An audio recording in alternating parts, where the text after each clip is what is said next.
Assalamualaikum warahmatullahi wabarakatuh. Bismillahirrahmanirrahim. Alhamdulillahirabbil alamin. Alladzi alafa baina qulubina fa asbahna bi ni'matihi ikhwana. Asyhadu an la ilaha illallah wahdahu la syarika lah wa asyhadu anna Muhammadan abduhu wa rasuluh. Allahumma salli wa sallim ala Rasulillah Muhammad ibn Abdullah wa ala alihi wa ashabihi wa mawala. Amma ba'du.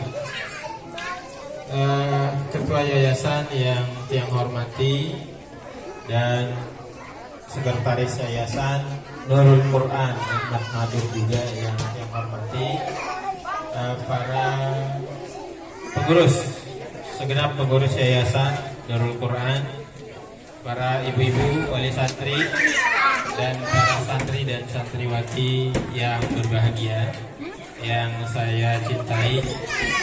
Bersyukur kepada Allah Subhanahu wa taala di kesempatan sore niki yang berkesempatan dan mendapatkan kemuliaan untuk diberi kesempatan berjumpa, bersilaturahim dengan bapak-bapak, ibu-ibu dan adik-adikku semua di tempat yang mulia ini.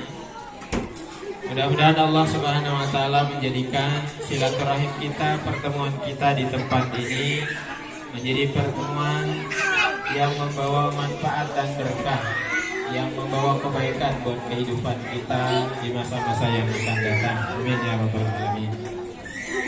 Jadi yang hadir di sini sedikit untuk menyampaikan tentang peran orang tua dalam mendidik anak dengan meneladani Nabi kita, Nabi Muhammad SAW. Jadi sebagaimana kita ketahui bapak-bapak, ibu-ibu, bahwa di antara misi yang dibawa oleh Nabi kita Muhammad SAW adalah lebih-lebih di bulan suci lagi. Ya, di bulan Maulid ini selalu kita mendengarkan, biasanya sih kalau yang muda-muda ya biasanya menyampaikan hadis innama bu'istu liutammima makarimal akhlaq. Sesungguhnya aku diutus untuk menyempurnakan akhlak yang mulia. Nah, ini adalah salah satu misi penting yang diemban oleh Rasulullah untuk disampaikan dan disebarluaskan kepada umatnya. Tapi kaitannya dengan peran orang tua, bapak-bapak, ibu-ibu, bahwa orang tua itu sebenarnya memang memiliki tanggung jawab yang sangat besar terhadap putra-putrinya, yang kita sangat sayangkan. Tetapi sedikit sekali di antara para orang tua itu yang menyadari akan tanggung jawab pendidikan itu. Walaupun mungkin kita merasa enggak benar itu Pak Ustaz, saya perhatikan pendidikan anak saya, buktinya saya sekolahkan, saya masukkan ke TPA, ke TPQ, ke pesantren. Nah, kadang-kadang ada yang bilang begitu, tetapi dia lupa bahwa pendidikan yang paling utama itu sebenarnya adalah dalam keluarga. Nah, itu sebabnya kadang-kadang kita menemukan bapak-bapak, ibu-ibu, ada putra-putri kita sudah pesantrenkan. Akan tetapi kenapa kok tidak menjadi apa yang kita idam-idamkan? Nah, kadang-kadang kita hanya kita masukkan pesantren, selesai, kita pikir semuanya nanti akan jadi apa? Anaknya akan jadi kiai, jadi tuan guru, jadi ustadz, atau paling tidak lah dia akan menjadi orang yang soleh. Makanya kita juga harus tegas sama anak-anak kita. Nih, tapi sayangnya ya keluarga zaman sekarang, gimana caranya Bu? Lamun mele ngodop anak minta ibu-ibu? Ya Allah, mele repot, ina nih, betan HP ini dicarikan, udah antang sudah. Nah, ini bahaya ibu-ibu ya. Ya, kalau itu dijadikan sebagai alat untuk ngodok anak-anak, waduh ini bahaya. Bapak ngambek. Ya, jadi Ini harus harus ditanamkan sejak dini bahwa HP itu ya boleh ya mereka main HP, tetapi tetap kita tegas ya ada waktunya. Di waktu mereka harus tilawah, ya murojaah, belajar, ya nggak boleh main HP. Tetapi kalau ya waktunya makan, silakan udah selesai belajar itu silakan ya. Ini akan menuntut kesabaran ibu-ibu ini. Tapi kalau dikit-dikit ya udah biarin aja. Yang penting saya sudah kasih tahu. Nah ini kalau ibunya selemah itu bagaimana dengan anaknya? Ya anaknya merasa menang terus nanti itu. Nah jadi kita harus latih anak-anak ini supaya mana yang kewajiban, mana yang sekedar hiburan, mana yang sekedar hal-hal yang untuk memuaskan diri kita yang sifatnya hanya sebentar begitu sebagai selingan. Nah itu harus kita pahamkan kepada anak-anak. Nah oleh sebab itu kita ajarkan dia bagaimana cara beribadah, terutama adalah sholat. Kenapa? Karena Nabi kita Muhammad SAW pernah mengatakan, perintahkanlah anak-anakmu itu sholat bila dia apa? Berusia 7 tahun. Kalau nggak mau di usia 10 tahun nggak mau sholat, diapain? Pukul, tapi pukul yang apa? Yang mendidik, bukan pukul yang bikin dia pingsan atau sakit gitu ya.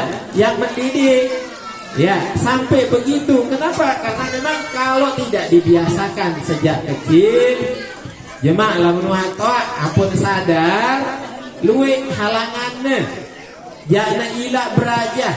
Iya kanak-kanak kode luwih cekat sembahyang terus dia mantau bacaan ini luwih kesulitannya. Dek mana ila, dek man malik, dek tahu baca Quran.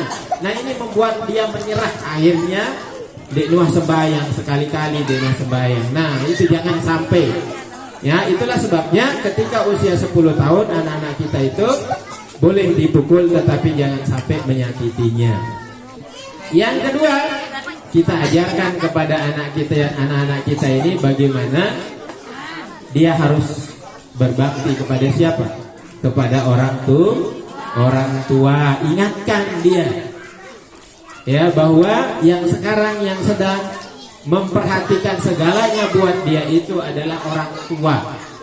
Dan bahkan dalam sebuah hadis ibu-ibu, pengorbanan orang tua itu gak akan pernah bisa membalas kebaikan tidak akan pernah bisa dibalas oleh seorang anak walaupun dia apapun yang dia lakukan. Dalam sebuah hadis itu diriwayatkan ada seorang sahabat ya, dia tawaf kemudian sambil menggendong ibunya ya, sambil menggendong ibunya, lalu ditanya, ya Rasulullah, apakah orang ini kita bisa anggap dia sangat berbakti kepada orang tuanya? Betul ya, tetapi apakah itu cukup untuk membalas kebaikan orang tuanya? Tidak ya, bayangkan umroh gitu ya, tawaf gitu sambil gendong orang tua, itu belum seberapa. Tidak bisa dianggap itu bisa membalas kebaikan dan pengorbanan orang tua. Nah diingatkan kepada anak-anak kita itu supaya tetap hormat sama kita. Tetapi memang ibu-ibu kadang-kadang kendalanya anak kita itu krisis hormat kepada orang tua itu apa kira-kira ibu-ibu? Ini nanti poin yang keempat ini saya mau sampaikan. Kenapa kira-kira? Kalau saya di bidang pendidikan di pesantren ibu-ibu memperhatikan anak-anak, karena di sana di Sisil itu ada pondok mulai sanawiyah sampai aliyah. Biasanya Bu, kelas 1 dan 2 itu anak-anak kita manut banget. Manut sekali, patuh sekali. Tapi udah mulai naik kelas 3, kenapa? Ada pemberontakan, ada berani melawan, ada mulai males-males, ada mulai lalai. Kira-kira kenapa ibu-ibu? Karena dia sudah mulai bisa berpikir dengan akal sehat. Ternyata nilai-nilai yang mereka pelajari, ya, hukum-hukum yang mereka pelajari itu tidak sesuai dengan apa yang mereka lihat kadang-kadang. Maksud saya, ada kekurangan sisi-sisi keteladanan yang mereka lihat, itu yang membuat mereka mulai apa? Mulai malas sembahyangnya, mulai susah dibanguninnya, mulai telat-telat kalau dia mau belajar. Kenapa? Karena kakak-kakaknya Bahkan bukan kakaknya, kadang-kadang gurunya juga dia lihat. Misalnya waktu sholat berjamaah, ada dia lihat gurunya tidak sholat berjamaah. Naudzubillah. Itu yang kadang-kadang membuat anak Allah no BP Pak Ustaz dia memang sembahyang masih sambil dia tidur. Begitu juga, itu aja kakak kelas belum mau ke kelas katanya begitu. Nah begitu juga dalam rumah tangga. Maka orang tua dalam mendidik anak yang berikutnya, ibu-ibu, supaya peran kita maksimal, orang tua harus menjadi teladan. Ujuk saya, ujuk anak-anak. Anak pada ngaji, lalu sembahyang ujuk masjid. Lagu amak masih besar putih. Lebale tokol atau inana apa? Anak sembahyang ala ujuk masjid. Inana masih mantu sini. Dia nu bau one-one lemah beli anak nolah si debe ida. Lamun berani kadang dia ngelawan langsung lamun dek dalam hati kan ngelawan. Ina ini suruh itu sembahyang lagu ye pantut TV yo katne menu. Nah maka ini nggak bisa ditawar-tawar ibu-ibu.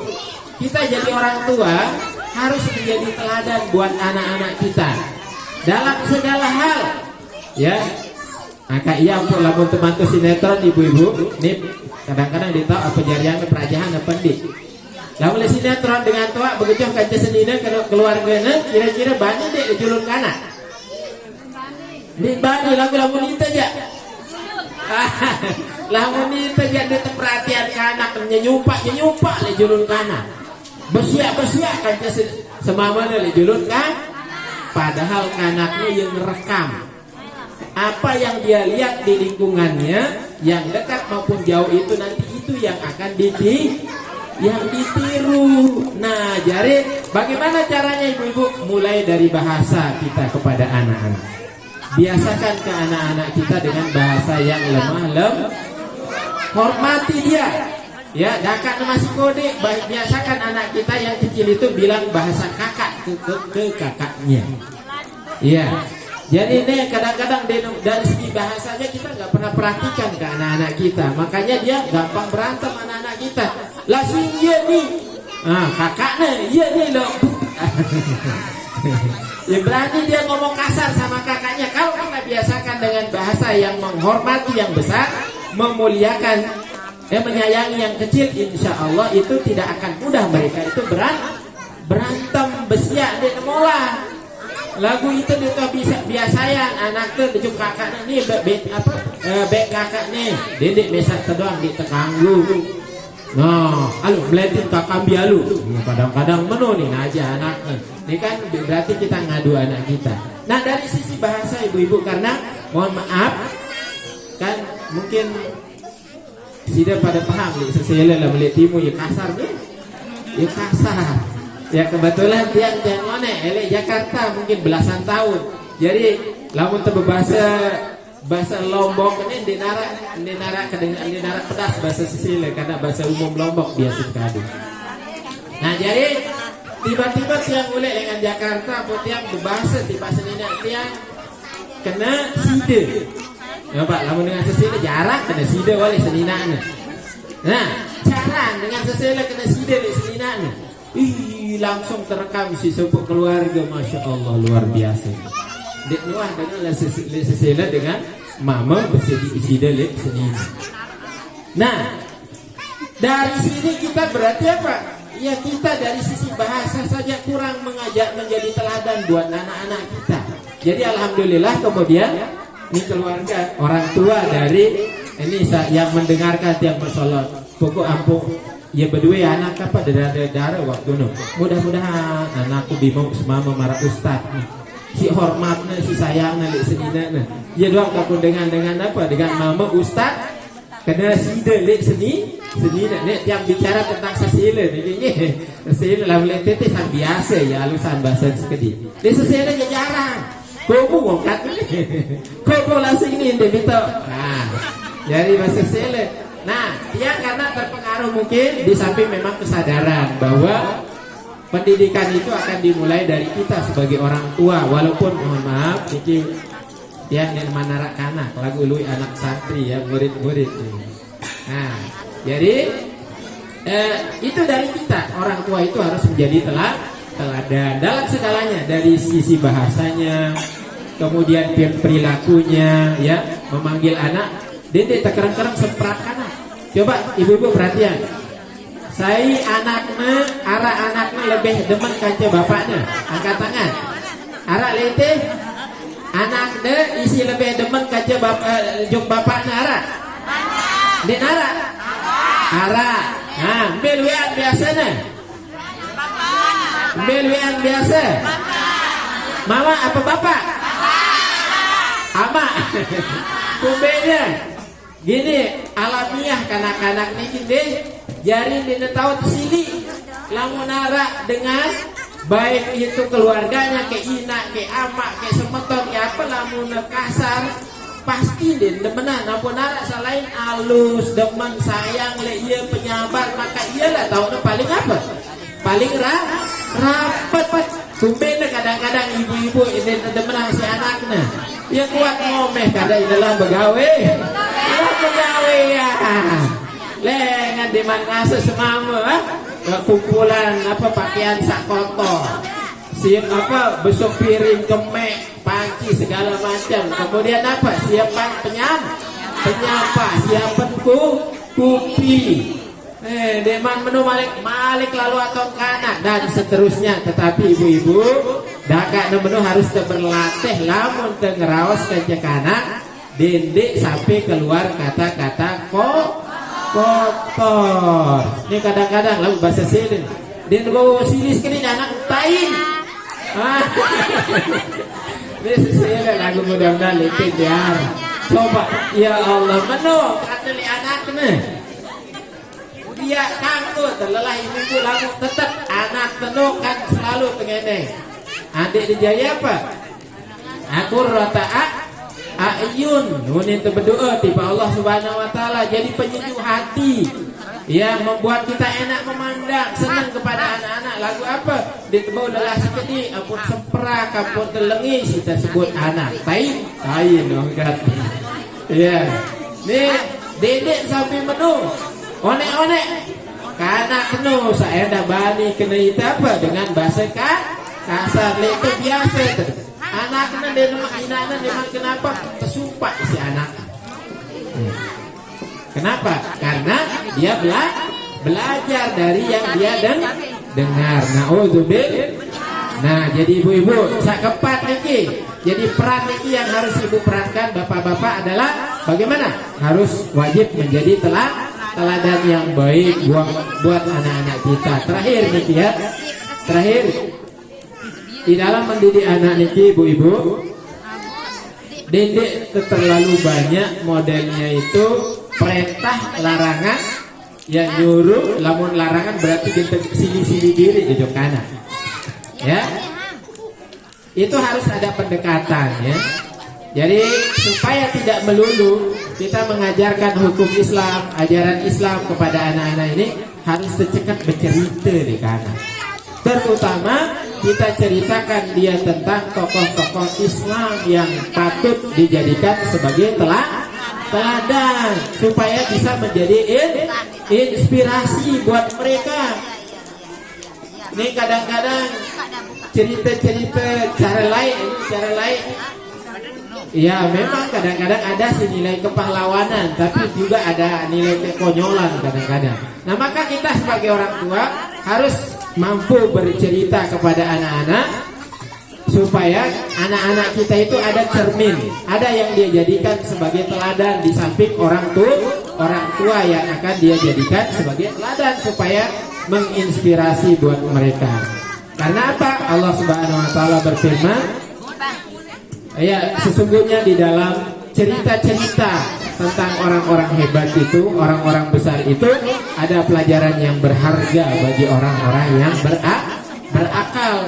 Nah maka anak-anak kita ini semua sudah dibekali oleh Allah Subhanahu Wa Taala dengan akal pikiran. Jadi jangan biarkan anak-anak kita merekam sesuatu yang sifatnya hiburan saja, tetapi tidak mengandung manfaat dan pelajaran. Nah, lamun kebetulan nih, namun terpaksa ya, odok anak koyaan ya sak bagus-bagus, sak mengandung pelajaran bagus dede ke lawan saprajahan negatif dong boy anda ya nyanyian apa itu nyanyian ke permainan ke apa ini harus mengandung pelajaran yang bermanfaat dan baik buat anak-anak. Dede legaan ya boyan diri. Ya, dede legaan ya boyan diri. Jadi sudah boyan apakah mau nyanyian anak-anak yang bernilai religius. Kalau cerita maka di situ ada ketokohan dan kepahlawanan supaya dia menjadi inspirasi buat dia. Nah, ini yang bisa disampaikan agar kita bisa maksimal ya, karena Allah Subhanahu wa taala berfirman anak-anak niki adalah di satu ayat disebut sebagai apa? Inna min amwalikum wa azwajikum anak-anak itu disebut diantaranya sebagai fitnah. Yang kedua ada ayat yang menyebut anak itu juga sebagian daripada musuh orang tua. Kenapa ibu-ibu? Ini pertanda tidak mudah menjadi orang tua. Oh iya, juga permolah muni Pak Ustadz ini cuma berdua anak klasik. Nah, bukan begitu ibu-ibu. Ya, artinya siapapun kita harus menyadari bahwa menjadi orang tua itu memang berat. Tetapi dengan beratnya itu harus kita berupaya menjadi orang yang patut dijadikan teladan oleh anak-anak kita. Ya, dan kita senang kadang-kadang siapa orang terbaik dalam hidup kami? Bapak saya katanya gitu. Siapa orang terbaik dalam hidup kamu yang paling berjasa? Ibu saya. Nah, itu pertanda apa? Orang tua sukses menjadi idola buat siapa? Buat anak-anaknya. Tapi kalau anak-anak nyebut orang lain berarti apa? Kita ini seperti orang jauh dengan anak-anak. Kadang-kadang ada itu anak-anak itu walaupun bikin saya mau seperti ibu, pekerja keras, dia penyabar, walaupun dan seterusnya itu udah mulai paham dia kalau orang tuanya itu adalah orang yang betul-betul menjaga, melindungi dia dan mengayomi anak-anaknya. Jadi mungkin ini karena waktu rasanya cepat ya kalau seginian ini. Jadi itu yang bisa saya sampaikan. Kalau memang masih ada waktu nanti silakan ya kita berbagi ya tukar pikiran. Tapi kalau nggak ada, jadi itu yang bisa disampaikan. Mudah-mudahan ibu bisa mengingat-ingatnya agar kita menjadi apa? Menjadi pengingat kembali buat kita bahwa menjadi orang tua itu bisa-bisa kita anak kita yang kita doakan menjadi qurrata ayun itu justru